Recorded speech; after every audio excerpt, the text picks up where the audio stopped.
Olá pessoal, eu sou o Wallace Ferrari e você está escutando o podcast do Aventuras na História, sua principal fonte sobre a história do mundo e do Brasil ao longo dos séculos. No episódio de hoje, vou te contar a saga de Emily Pesel, a esposa de Schindler, que também salvou os judeus. O texto é de Fábio Previdelli.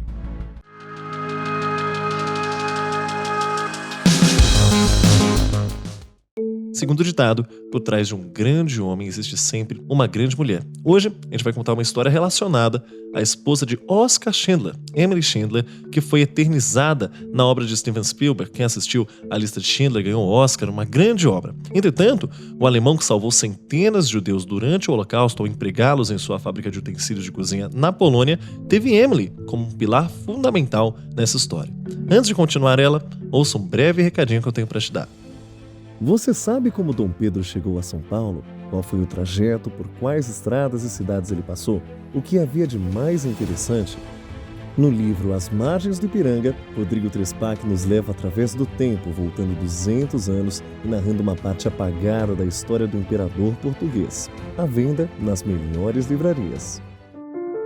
Nascida na aldeia de Altmoletten, território austro-húngaro, em 22 de outubro de 1907, Emily Pesel teve uma infância muito ligada à natureza e aos animais, além de também ser interessada pelo estilo de vida dos ciganos, desde seus costumes nômades até a música e histórias, segundo afirma David M. Crowe no livro Oskar Schindler, The Untold Account of His Life, Wartime Activities and True Story Behind the List.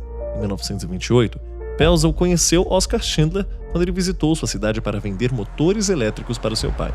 Após um namoro de 6 semanas, os dois se casaram em 6 de março daquele ano.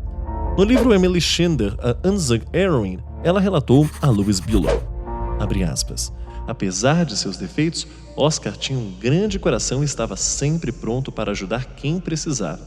Ele era afável, gentil, extremamente generoso e caridoso, mas, ao mesmo tempo, nada maduro. Ele constantemente mentia e me enganava, e mais tarde voltava com pena, como um menino pego em uma travessura, pedindo para ser perdoado mais uma vez. Então, começaríamos tudo de novo. Fecha aspas. Com o início da guerra, em 1939, Oskar se juntou ao partido nazista e, junto de Emily, se mudou para Cracóvia. Na Polônia, Schindler ganhou a propriedade de uma fábrica de artigos esmaltados que entrou em falência. A companhia foi batizada de Deutsche Emily Warenfabrik. Segundo o artigo The Real Oskar Schindler, de Herbert Steinhaus, Oskar passou a empregar judeus em sua fábrica porque a mão de obra deles era mais barata na época. No entanto, logo ele e Emily perceberam as verdadeiras atrocidades que os nazistas preparavam para o povo.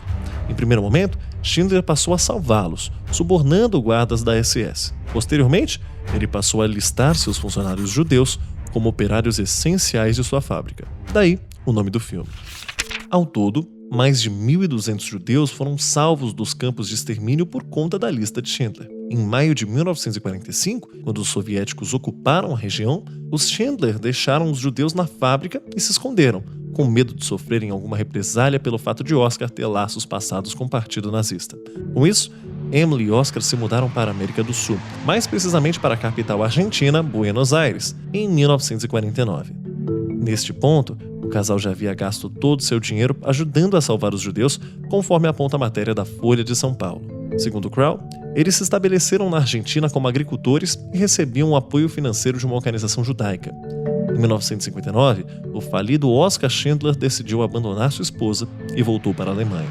De acordo com Bruce Thompson, na obra Oskar Schindler, People Who Made History, embora os dois nunca tenham se divorciado oficialmente, eles jamais voltaram a se ver. Visto que Oskar faleceu na Alemanha em 1974, nesses 16 anos, aliás, ele teve 2 filhos com outra mulher por lá. No clássico de Spielberg, lançado em 1993, o cineasta destacou apenas a figura de Oskar, descartando completamente a importância de Emily. Porém, sua história foi resgatada pela jornalista argentina Erika Rosenberg em 2006, quando publicou o livro It, Emily Schindler, ou Eu, Emily Schindler, em tradução livre. Rosenberg manteve uma amizade de mais de uma década com Emily e decidiu retratar a vida da esposa de Schindler para cumprir os últimos desejos da viúva, que faleceu aos 93 anos em 2001. Durante uma viagem que fez a Berlim, a jornalista relatou, abre aspas, ela não estava à sombra de Oskar. Ela trabalhou ao lado de Schindler. Essa é a verdade. Fecha aspas. Na obra, Erika não só ressalta a importância de Emily para salvar centenas de judeus, como também aponta que ela foi uma heroína autônoma, o que explica-se por um episódio pouco conhecido. De acordo com relatos da jornalista, a equipe do site do Aventuras na História, Emily salvou 120 judeus em janeiro de 1945, perto do fim do conflito. Segundo Erika, Emily bateu de frente com um soldado nazista que estava levando os judeus para campos de extermínio. Abre aspas. Aquela era a última parada deles antes dos campos de extermínio. Os soldados nazistas transportavam 120 pessoas por volta de janeiro de 1945. O grupo já estava 3 semanas sem comer ou beber. 12 deles já haviam morrido congelados. Os restantes estavam irreconhecíveis. Não se conseguia distinguir se eram homens ou mulheres. Eles estavam com as cabeças raspadas e extremamente magros. Pesavam cerca de 30 quilos cada e estavam mortos de fome. Emily passou a alimentá-los. Salvou a vida de todos. Fecha aspas. Na ocasião, recorda a jornalista, Oscar não estava em sua fábrica e a decisão coube inteiramente a Emily. A importância de Emily também é ressaltada por Billow, que coletou os relatos da sobrevivente Maurice Marquand. Abre aspas, ela comprou um caminhão inteiro de pão de algum lugar do mercado clandestino. Eles me chamaram para descarregar. Ela estava conversando com a SS e pelo jeito como ela se virou e falou, eu poderia enfiar um pão debaixo da minha camisa. Eu vi que ela fez isso de propósito. Um pão naquele ponto era ouro. Fecha aspas. Emily morou na Argentina até pouco antes de morrer. Em julho de 2001, a viúva de Schindler visitou Berlim e declarou que seu maior e último desejo era passar o resto de sua vida em seu país natal.